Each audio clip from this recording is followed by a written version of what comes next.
It's a great marriage of technology and programs that are so important to Vermonters, especially during this point in our economic cycle, when we have not only limited resources in state government, but a greater demand for these services.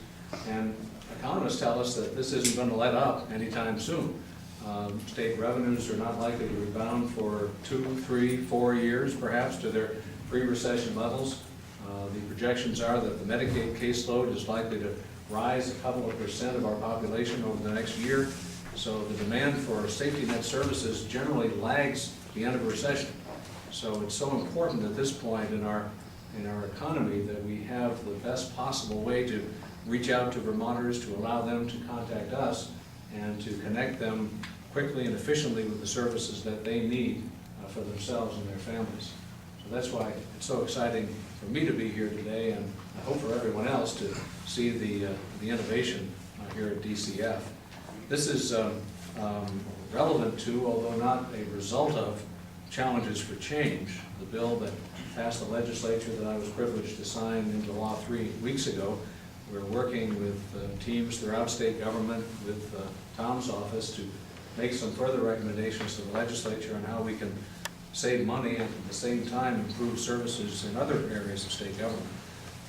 The website and the response program that you've just seen described has been in the works for some time. So it's not something that just started 3 weeks ago, believe me.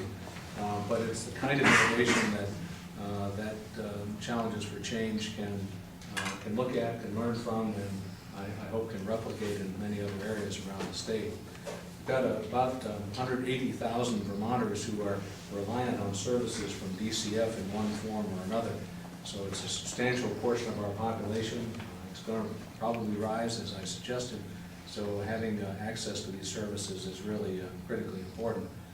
The goal of mybenefitsvermont.gov is the goal of all of us in state government, and that's to provide services as quickly and efficiently as possible, and to get Vermonters back on the road to self-sufficiency as fast as we possibly can too. In the long run, we want to have a robust economy that will minimize the need for services, get people employed, get them contributing to their communities, to their families' well-being, and to our economy.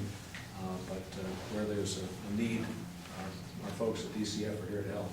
And that's just not an old saying about government, it's real.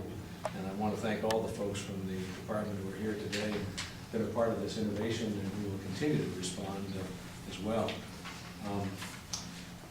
The switchover, as I think Steve may have explained on the tour, is not complete. In several respects, we've still got a few district offices whose caseloads will be transferred here over the next couple of months, and the website will be completely live by the 1st of June. All aspects of this transition will be in effect at that point. So I'm really proud of what's happening here, and we hope that clients and advocates and nonprofit partners will continue to keep in touch with the department if they've got suggestions for how to change it further, how to make it work better. We welcome them as we go through this important transition, but I'm so excited about how this can be the kind of transformative change that's going to really make a difference in how we serve the people of this great state. And again, thanks, Tom, for your hard work, Steve, to you.